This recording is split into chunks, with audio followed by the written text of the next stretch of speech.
اعوذ باللہ من الشیطان الرجیم بسم اللہ الرحمن الرحیم۔ اے ایمان والو، اپنی پاک کمائی اور ان چیزوں میں سے جو ہم نے تمہارے لیے زمین سے پیدا کی ہیں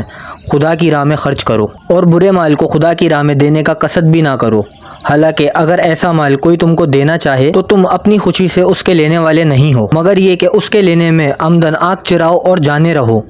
کہ خدا بے شک بے نیاز اور سزاوار حمد ہے۔ شیطان تم کو تنگ دستی سے ڈراتا ہے اور بری بات نجل کا تم کو حکم دیتا ہے، اور خدا تم سے اپنی بخشش اور فضل و کرم کا وعدہ کرتا ہے، اور خدا بڑی گنجائش والا اور سب باتوں کا جاننے والا ہے۔ وہ جس کو چاہتا ہے حکمت عطا فرماتا ہے، اور جس کو خدا کی طرف سے حکمت عطا کی گئی تو اس میں شک ہی نہیں کہ اسے خوبیوں کی بڑی دولت ہاتھ لگی، اور عقل مندوں کے سوا کوئی نصیحت مانتا ہی نہیں۔ اور تم جو کچھ بھی خرچ کرو یا کوئی منت مانو تو خدا اس کو ضرور جانتا ہے۔ اور یہ بھی یاد رہے کہ ظالموں کا جو خدا کا حق مار کر اوروں کی نظر کرتے ہیں، قیامت میں کوئی مددگار نہ ہوگا۔ اگر خیرات کو ظاہر میں دو تو یہ ظاہر کر کے دینا بھی اچھا، اور اگر اس کو چھپاؤ اور حاجت مندوں کو دو تو یہ چھپا کر دینا تمہارے حق میں زیادہ بہتر ہے، اور ایسے دینے کو خدا تمہارے گناہوں کا کفارہ کر دے گا،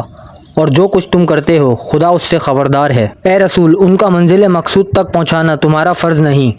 تمہارا کام صرف راستہ دکھانا ہے، مگر ہاں خدا جس کو چاہے منزل مقصود تک پہنچا دے۔ اور لوگو، تم جو کچھ نیک کام میں خرچ کرو گے تو اپنے لیے، اور تم خدا کی خوشنودی کے سوا اور کام میں خرچ کرتے ہی نہیں ہو، اور جو کچھ تم نیک کام میں خرچ کرو گے قیامت میں تم کو بھرپور واپس ملے گا، اور تمہارا حق نہ مارا جائے گا۔ یہ خیرات خاص ان حاجت مندوں کے لیے ہے جو خدا کی راہ میں گر گئے ہوں اور اگر روئے زمین پر جانا چاہیں تو چل نہیں سکتے۔ ناواقف ان کو سوال نہ کرنے کی وجہ سے امیر سمجھتے ہیں، لیکن تو اے مخاطب، اگر ان کو دیکھیں تو ان کی صورت میں تاڑ جائیں کہ یہ محتاج ہیں، اگرچہ لوگوں سے چمٹ کر سوال نہیں کرتے۔ اور جو کچھ بھی تم نیک کام میں خرچ کرتے ہو خدا اس کو ضرور جانتا ہے۔ جو لوگ رات کو دن کو چھپا کے یا دکھا کے خدا کی راہ میں خرچ کرتے ہیں تو ان کے لیے ان کا اجر و ثواب ان کے پروردگار کے پاس ہے، اور قیامت میں نہ ان پر کسی قسم کا خوف ہوگا اور نہ وہ آزرد خاطر ہوں گے۔ جو لوگ سود کھاتے ہیں وہ قیامت میں کھڑے نہ ہو سکیں گے،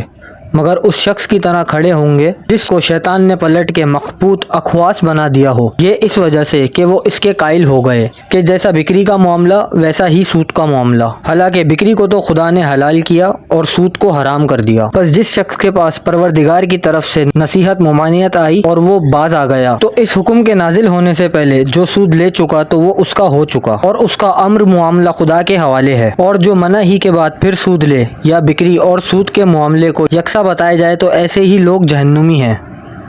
ویڈیو پسند آئی ہو تو چینل کو سبسکرائب کریں، بیل آئیکن دبائیں تاکہ ہر نیو ویڈیو کا نوٹیفیکیشن آپ کو مل سکے۔ ویڈیو کو لائک، کمنٹ اور شیئر ضرور کریں۔ شکریہ۔